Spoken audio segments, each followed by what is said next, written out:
Saudara, ibu angkat Prada Luki dihadirkan sebagai saksi dalam persidangan Prada Luki. Ibu angkat Prada Luki mengakui telah meminta senior Prada Luki yang menjemput ke rumahnya agar tidak memukuli Prada Luki lagi.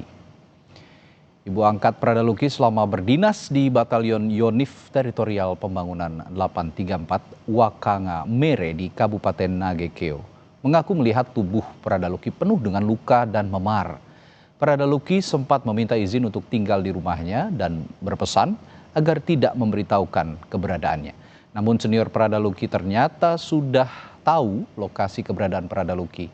Saat senior Prada Luki datang untuk menjemput Prada Luki di rumahnya, ibu angkat Prada Luki meminta agar anak angkatnya itu tidak dipukuli lagi. Berangkat tuh saya sempat pesan deh Iya. senior-seniornya itu. Pesan apa saksi?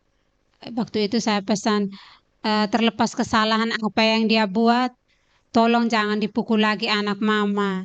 Kasihan dia sudah luka-luka semua begini. Pesannya ke siapa? Ke seniornya. Siapa yang ibu saksi pesan namanya? Waktu itu mereka ada berapa orang di ruang tamu itu.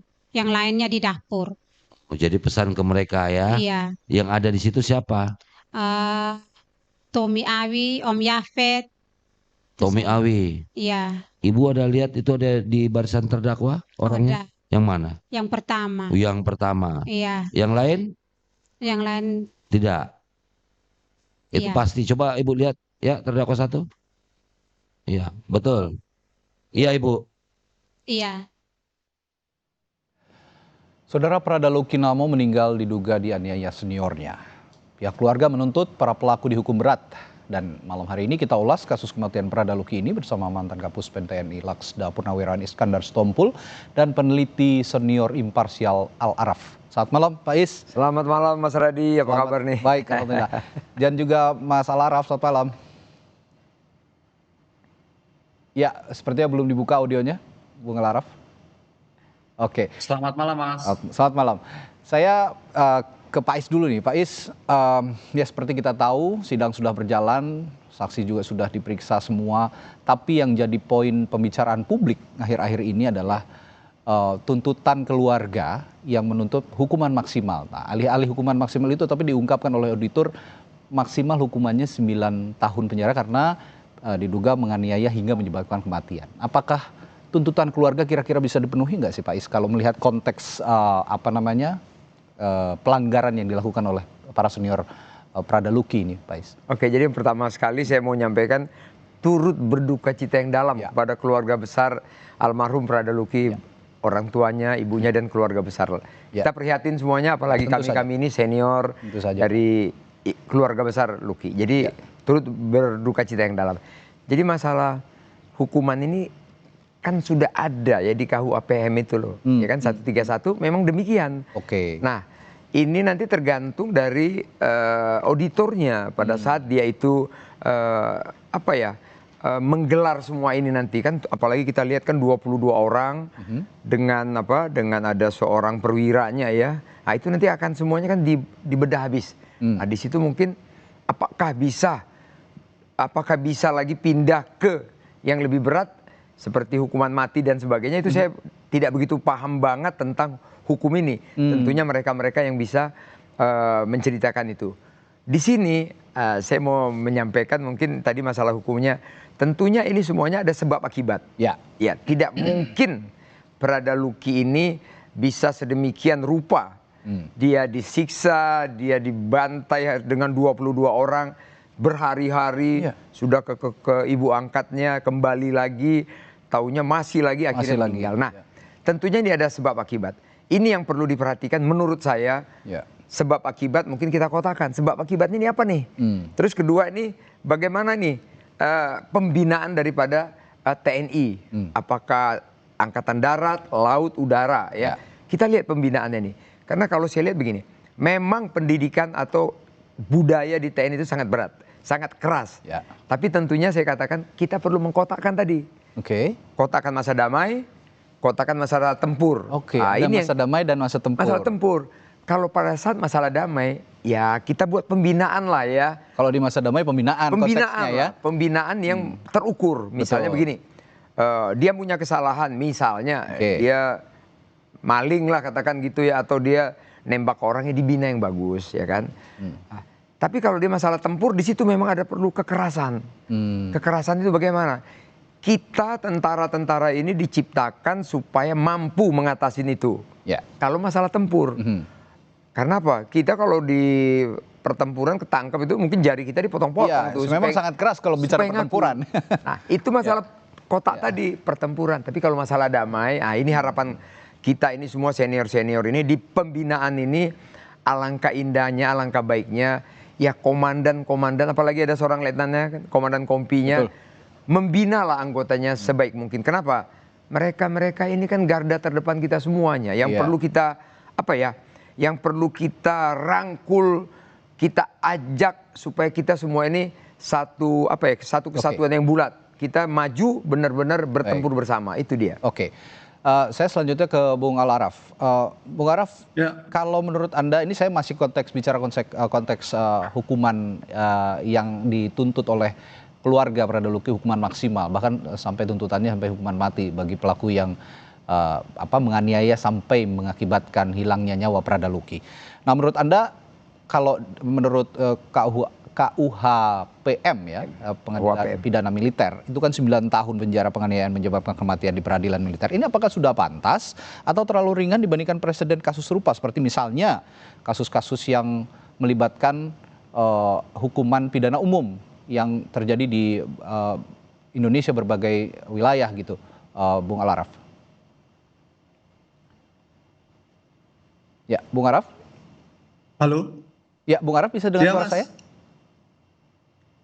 Ya, tadi agak keputus sedikit.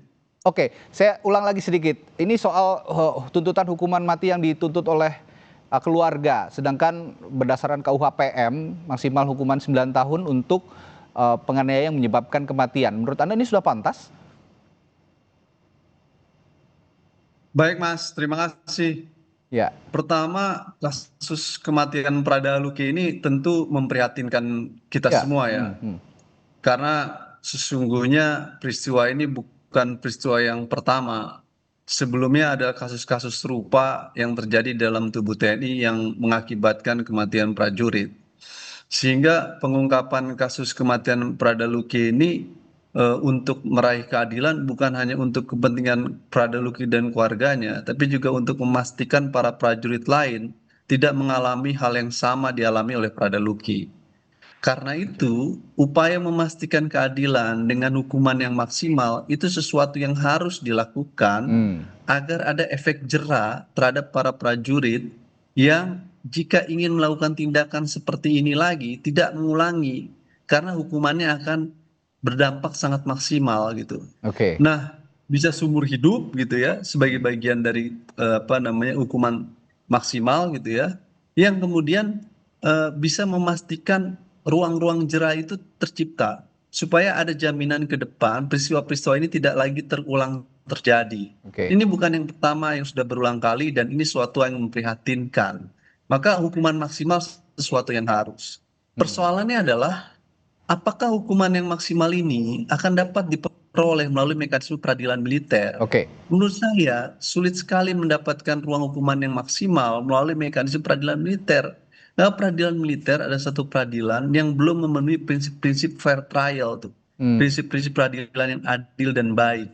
Yang di dalamnya masih penuh ruang ketertutupan, sulit mendapatkan akses, keadilan dan lain sebagainya yang disampaikan oleh keluarga. Oleh karena itu, belajar dari kasus Prada Luki, Mas, kita menjadi penting untuk segera melakukan reformasi peradilan militer.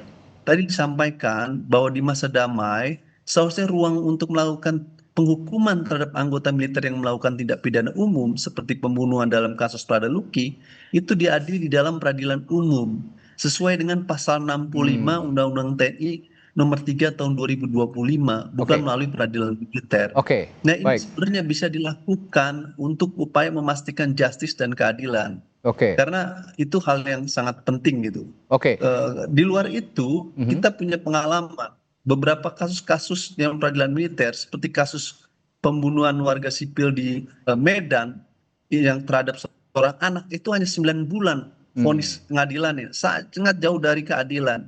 Jadi rata-rata hukuman peradilan militer dalam 10 tahun ini hanya 1 tahun, 2 tahun, padahal tindak kejahatannya pembunuhan dan lain sebagainya itu. Oke, Ini baik. dalam kasus Pradaluki menurut saya menjadi cermin buat pemerintah dan DPR untuk segera melakukan reformasi peradilan Oke, militer tadi dan menerapkan pasal 65 baik. Undang-Undang TNI nomor 3 2025. Baik, kalau tadi disinggung soal peradilan umum, apakah Pradaluki punya ada kans juga? Karena sekarang juga peradilan militer sudah berjalan. Saya akan tanyakan ke Pak Is itu nanti, apakah memang ada sebenarnya untuk masa-masa depan gitu, jika kasus serupa terjadi, apakah ada celah untuk peradilan umum? Dan tadi bicara efek jera, apa yang sebenarnya bisa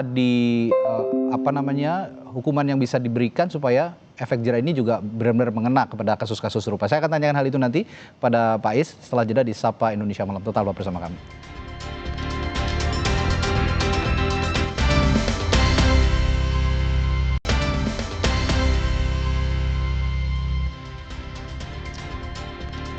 Masih mendiskusikan kasus hukum yang melibatkan para personel TNI yang diduga menganiayai Pradaluki hingga tewas yang sekarang masih dalam masa persidangan.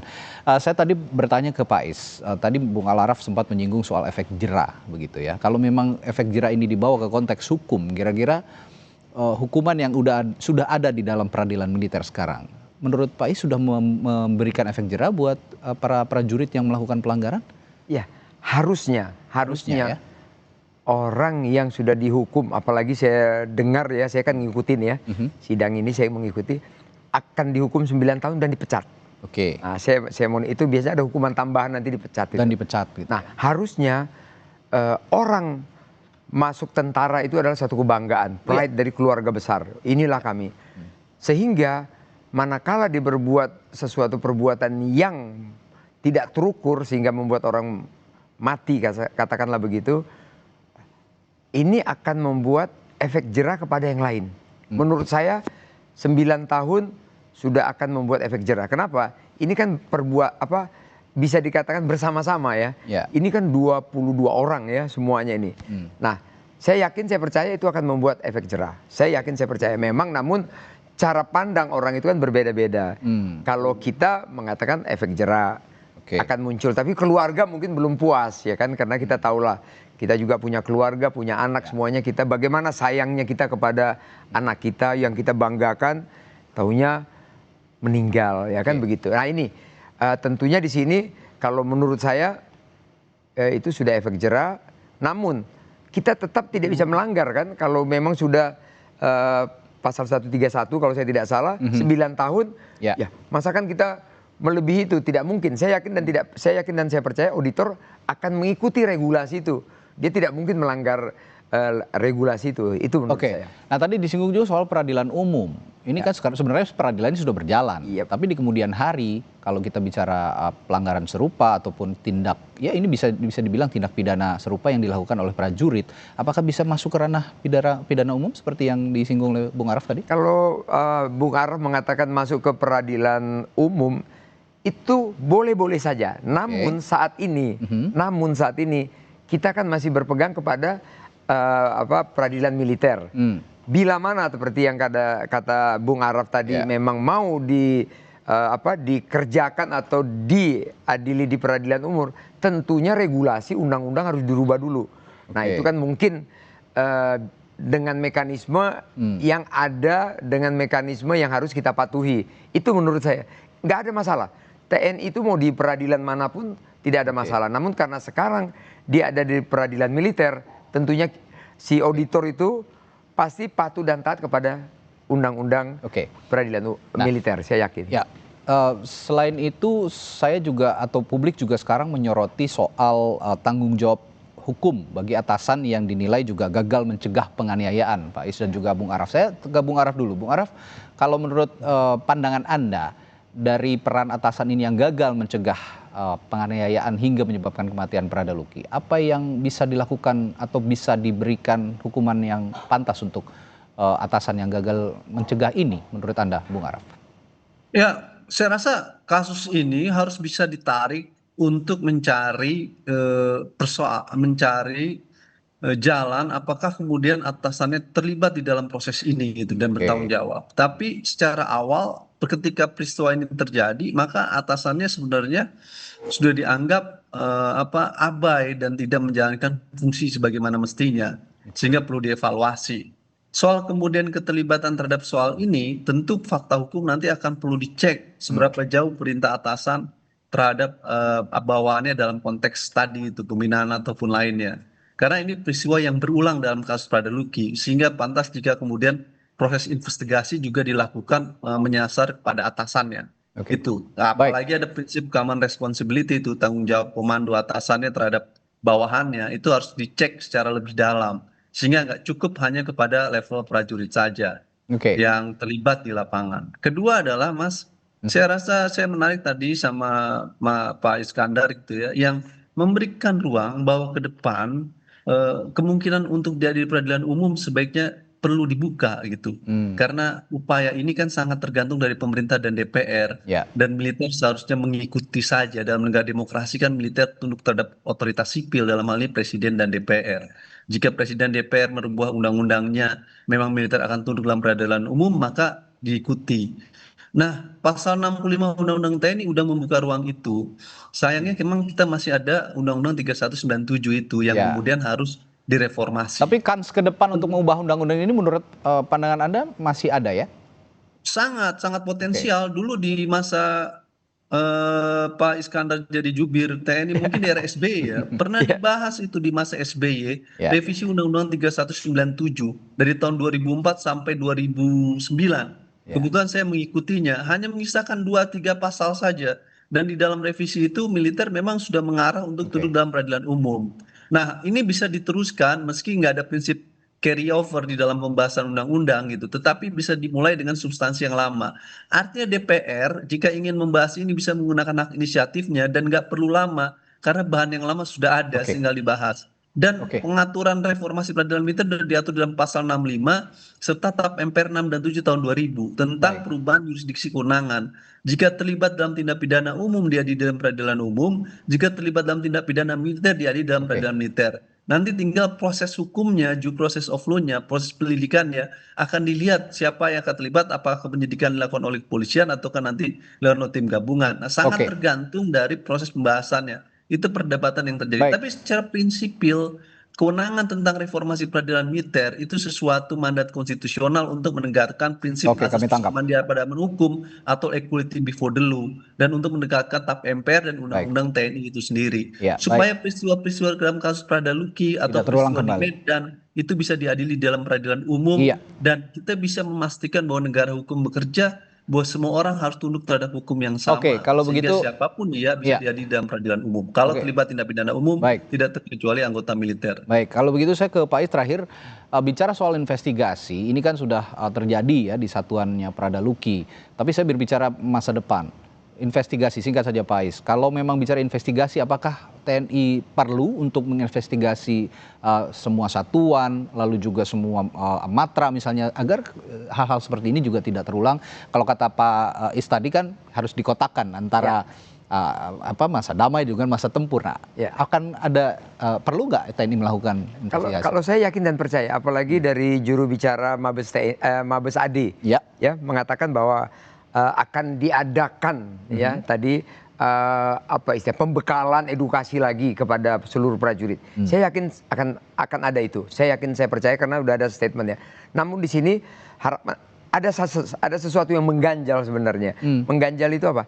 Kenapa di sini kan ada komandannya ya? Ya. Ada komandannya, memang dia pasti bertanggung jawab dengan dia punya batalion ini. Ya, oke. Pasti bertanggung jawab. Nah, sekarang sampai sedemikian penyiksaan itu berhari-hari, sudah pulang ditarik lagi, diambil lagi, siksa lagi dan lain sebagainya. Sebenarnya permasalahan apa ini yang ada sebenarnya? Ini sebenarnya Ya, ini menurut Anda berarti bukan masalah disampaikan juga senior sebenarnya. junior saja, ini lebih dari itu ya? Iya, betul. Oke. Ini sebenarnya dari Bung Araf tadi sudah masalah. Saya sering ngobrol sama Bung Araf dari dulu nih. Ya. Itu oke saja, nggak ada masalah. Tapi tentunya sesuatu itu biar bulat, itu pertama apa sih akar permasalahannya? Dan itu harus diungkap ke publik, Harus menurut diungkap kalau menurut saya, sehingga kita bulat untuk menilainya. Terus yang kedua, Ya. di TNI ini saya sampaikan juga dengan Bung Araf bahwa TNI itu memang mengikuti pasal-pasal yang berlaku. Misalnya tadi kalau ini tindak pidana 9 tahun, 9 tahun. Oke. Manakala di TNI dibilang ini 20 tahun atau seumur hidup, ini akan seumur hidup, saya yakin dan percaya. Oke. Cuman karena di batasan ini ya terjadi 9 tahun. Inilah dia kejadiannya. Pak. Yang kami catat dari perbincangan kita malam hari ini yaitu tadi, kalau memang ada kasus seperti ini, motif sesungguhnya juga harus diungkap ke publik. Yes. Dan yang tadi kita harus cermati bahwa ada masa damai, masa tempur, ini yang harus sama-sama dicermati oleh institusi TNI, sehingga hal serupa juga tidak terjadi di kemudian hari. Yep. Baik, terima kasih Pak Is sudah Terima berbincang kasih, Pak. di Terima studio, kasih. dan juga Bung Araf sudah bergabung melalui sambungan virtual. Kita akan jumpa lain waktu Pak Is dan Oke. Bung Araf. Sampai jumpa lagi, selamat malam.